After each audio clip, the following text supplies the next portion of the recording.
Hi, George Nordhaus. Welcome to Monday Morning. Is there an aggregator in your future? Hey, what's that mean?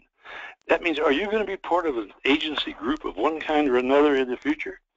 I ask that question a lot now because I see a lot of terrific agents across the country, agencies, that are involved with aggregators. And the more and more I do that, I think if I were an agent, wouldn't I want to be part of one? And what the heck?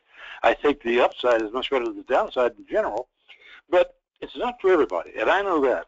Well, Bruce Cochrane has done some, already helped us on a number of things, as he continues to do with Renaissance Alliance there in Wellesley Hills, Massachusetts, right out of Boston. Well, let me tell you about Bruce, and then we'll talk about where we're going here on this thing, because it's something that you guys need to think about, okay? Let me show you Bruce. He is the president, the head of the Renaissance Alliance Insurance Services. They have a really great group. It's the largest aggregator in New England, and they do something. They have 80 agencies, I think, and they do about $500 million in business. Bruce ran his own insurance agency for a long time, and then he started this back a number of years ago. How many years ago, Bruce? 15 years, George. 15, okay. And then they first set up they had an offshore workers' compensation captive, if I remember correctly. Did a lot of that stuff, but Bruce has been extremely active in the association. They're the Massachusetts Agency Association. He was president. He was past president of the Boston Board of Fire Underwriters. That's an amazing thing. He's been really, really active in workers' compensation. They had an annual convention. It's just unbelievable. I've attended many of them, and I just love them.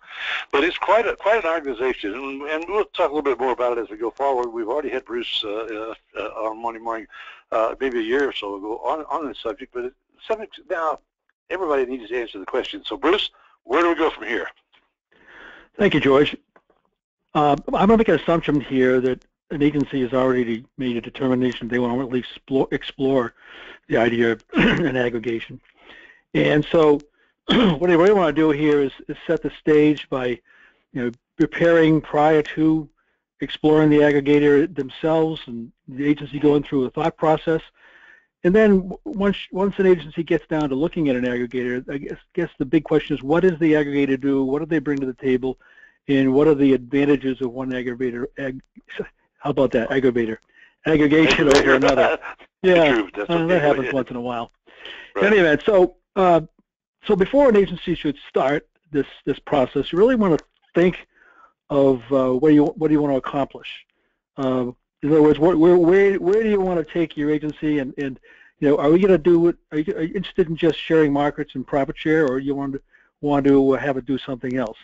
And again, I'm not going to go through all of the myriad of challenges that are facing independent agents today, but you put them all together, and the sum of that for most agencies is the desire to seek out an affiliation with an aggregator.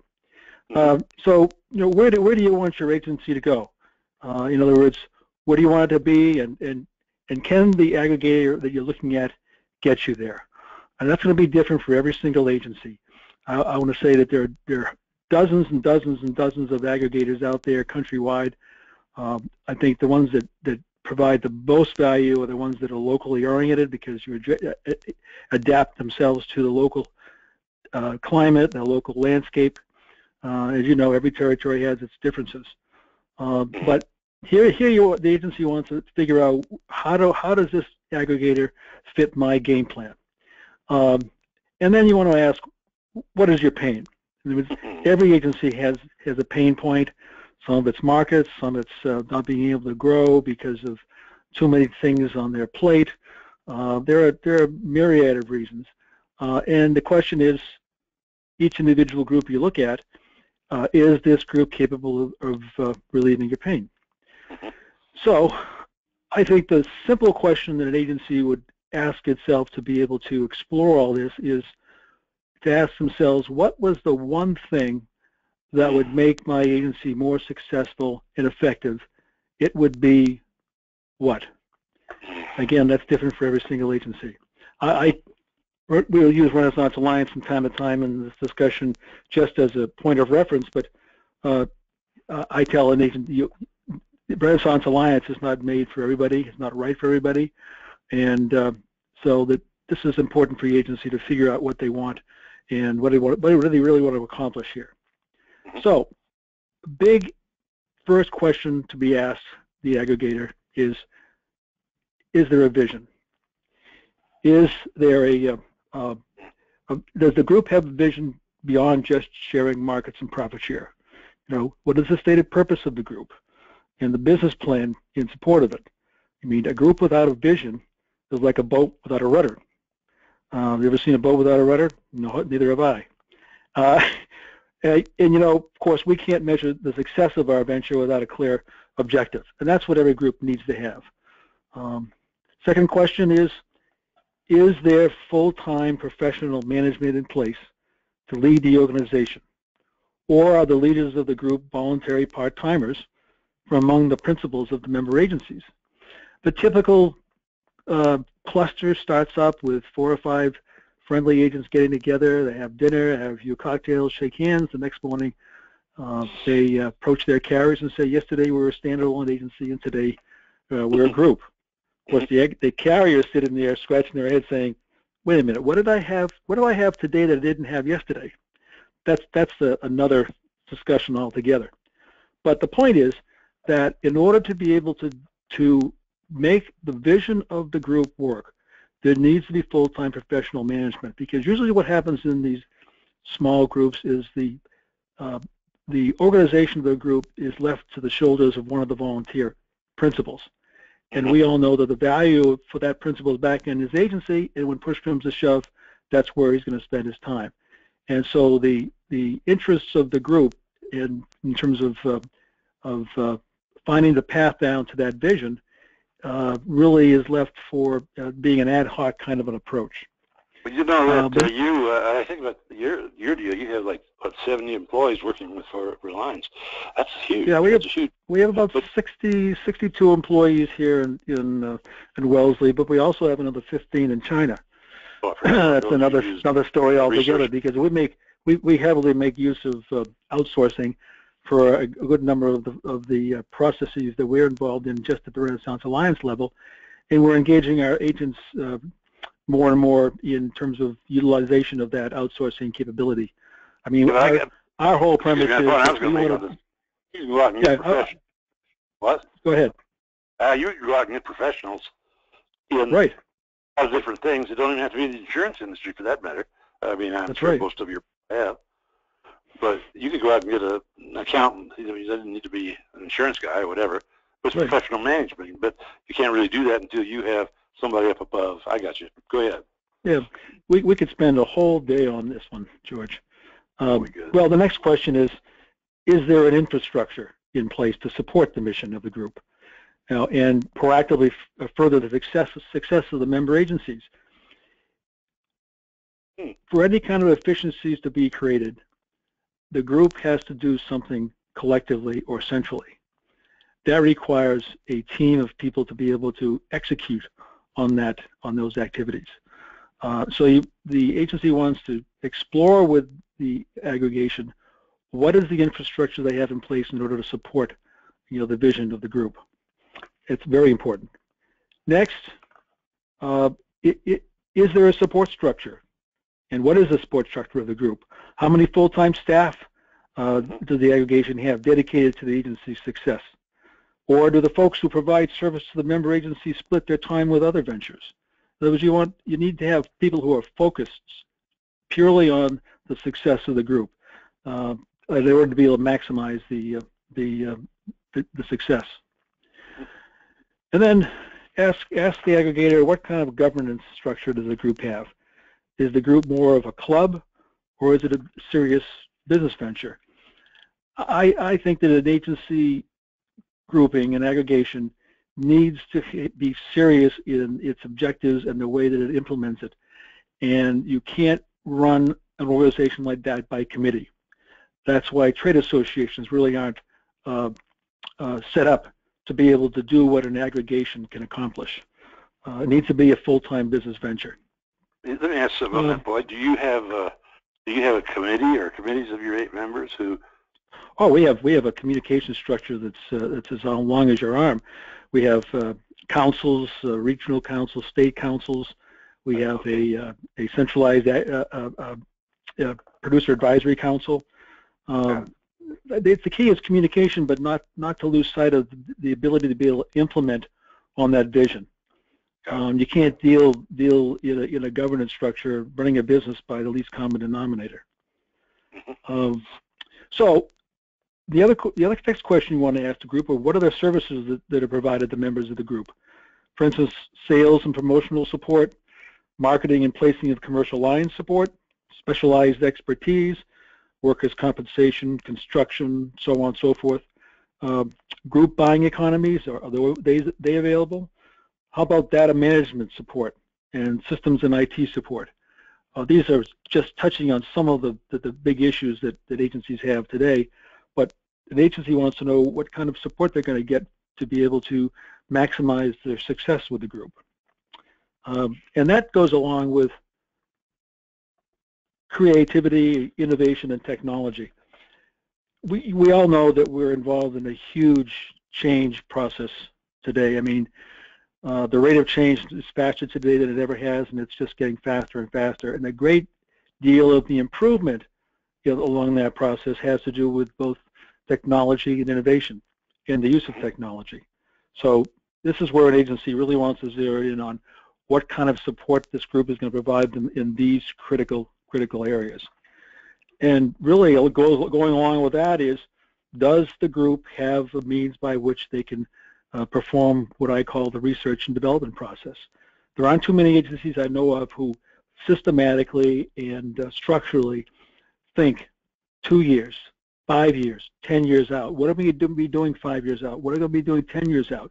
And again, with the rate of change that's occurring so fast today, that R&D, it becomes even more and more necessary, because before you know it, the landscape has changed and it's too late to change with it. So this is a very important feature. And then if you're going to be involved, if we're going to be involved in managing change, it comes down to being able to have a training function that allows the agents and all the members to be able to grab a hold of technology, make the most effective use of the technology they have, and to be able to continue to make the most of all the tools they have available to them. So I just wish, as I sit here and listen to you, I wish there was an aggregator for insurance marketing people like me. Got one, man. I'd love to have one. I mean, just to be able to be with people like that, because I've been George, you're a classic self-taught. Yeah, because I've been around longer than ever. Right. Anyway, go ahead. And of course, to make all this work, George, the last question really is a big question: is what kind of capital is there devoted to the group?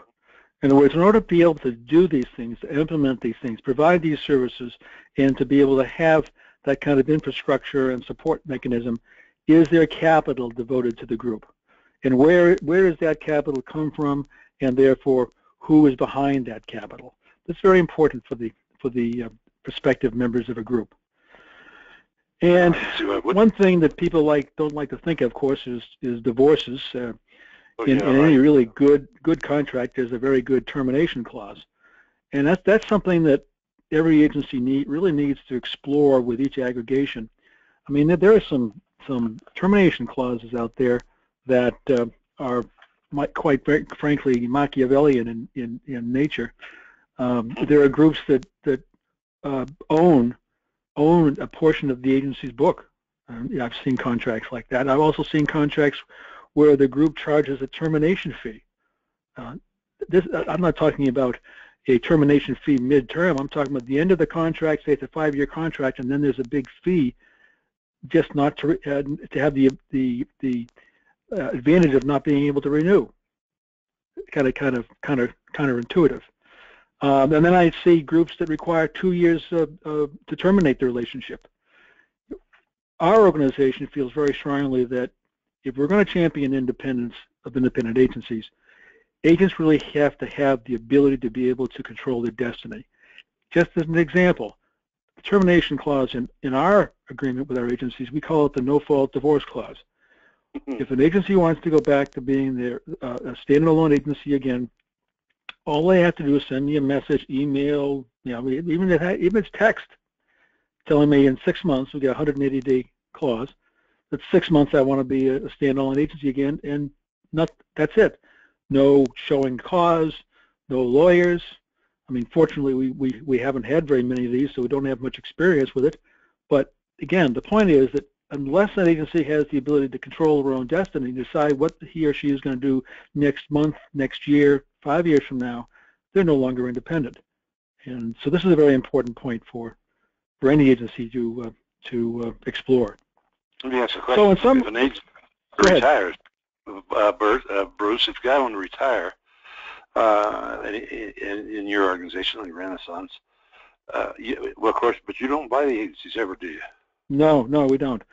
Again, we don't want to set up a conflict of interest. In our group, if an agency wants to sell their agency, they can either sell to another member agency of Renaissance Alliance, or they sell to someone else. We don't get in the way of that. We don't tell an agency how to either run their agency or how they should perpetuate their agency. That's up to them. I got it. Well, so in the end, I guess they summing it up, agents really need to do their homework. They need to know what they're trying to accomplish, meaning those goals and objectives.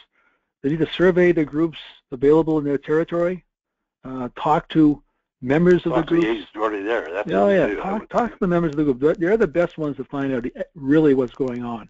Never mind the sales rep. So talk to them, get their experiences, and ask these important questions to determine the fit for the agency.